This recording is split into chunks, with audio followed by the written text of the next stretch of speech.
Simon, you're one of the members of River Community Council, and your organisation is going to hold a meeting to see if there's sufficient interest to form a social enterprise in Nairn. Just what is a social enterprise? Well, the first thing to say is that although we are holding this meeting on Thursday evening, we're also going to be holding a couple of pop-in sessions in a couple of weeks' time. So if people aren't able to make the Thursday meeting, although it'd be great if they did, there are lots more opportunities for them to learn more and join up. Now, the social enterprise, a social enterprise is something which is, it's an organisation which adopts commercial approaches to what it does, but it doesn't make a profit.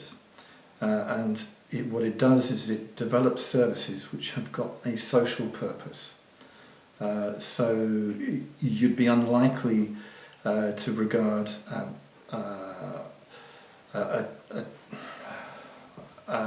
some businesses as being social enterprises, but one which is aimed at delivering services for the community, such as ours is, would be regarded as a social enterprise.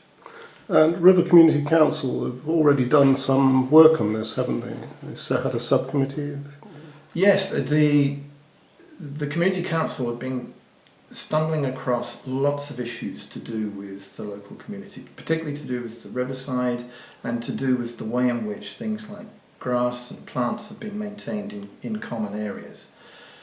I mean, lots of people have been raising this over the years, as they have been raising the question of recycling or upcycling. And so about 6 or 7 months ago we set up a working group to which we recruited a number of people from around the town to look at how we might build up a business plan for setting up a social enterprise. The Community Council itself can't actually manage work in the community. It's not in a position to deliver services, but what we wanted to do was to see whether we could set something up like this which would do it. And so for the last 6 months, in fact more than 6 months, we have been building up a business plan. We've been talking to a number of service providers currently in the area. We've been talking to other potential partners in the area. Other groups interested in the green environment around the riverside and so on.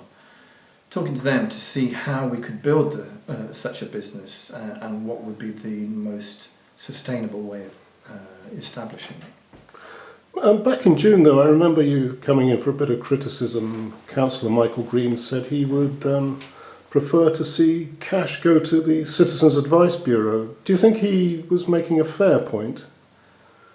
I think the first thing is that I was a little bit surprised that he made that comment, since he actually is part of Highland Council, which is the organisation that decided to allocate the money to the River Community Council. He indicated that he would have preferred it to go to CAB. As far as I know, CAB may or may not have made a bid for that money at the time, but the choice as to where the money should go was Highland Council's, not ours. The other point I would make is that actually I think it was a particularly good investment of funds, because it's provided us with a robust business plan. We've got a fundraising plan, and we've also got an enormous resource of information which is going to help us to build a really good enterprise once we get going. Social enterprises seem to be very popular in the Highlands and Islands. Do you think there's any particular reason for that?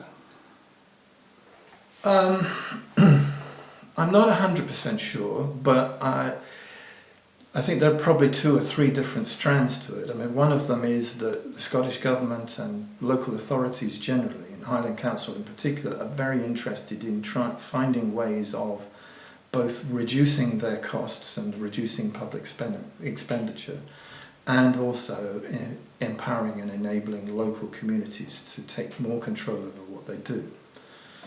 There are mixed arguments about the benefits of, or the emphasis on cost cutting or the involvement of communities, but there's a clear strategy to do that. I think it resonates in the Highlands particularly because of the mixture of wealth and social interest that there is in the area, and the curious and rather poor areas of deprivation. So there's a long history, I think, in this part of the Highlands and elsewhere, of really looking out for the community, looking out for people within the community. My own parents benefited from that. They came from communities near Nairn in the early part of the 20th century. They came as part of impoverished families, and they were greeted with support of all kinds when they first came to the town, and they flourished as a result. And I benefited from how they flourished. And you're looking for some people to get involved, and if you sort of feel you want to get involved in this, what do you need any particular skills to get involved in it? I mean, the particular skills we want are people who are local, who are interested particularly in the environment, who want to see the riverside regenerated, who want to see the way that the greenery around the town is managed, and who want to be involved in environmental regeneration, which leads to, for example, an upcycling project. So local people with a real and genuine commitment and interest in those things. Secondary is skills in all kinds of things, whether it's practical hands-on skills or more being able to or interested in being involved in committee work. The really important thing is that we want to see lots of people interested coming from all parts of town, from whether it be Queen's Park or Fir Hall in the south of the town, or Loch Loy in the east, or Fishertown or the town centre and so on. So your meeting is on Thursday night, and do you have a website or any social media presence? Yes, we've launched both a Facebook page and a website within the last week. The Facebook page has actually got over 100 likes already, and that's on Facebook, Nairn River Enterprise, no spaces in it, it's just all one word, Nairn River Enterprise, and the same for the website. Well, Simon, thank you. Thank you.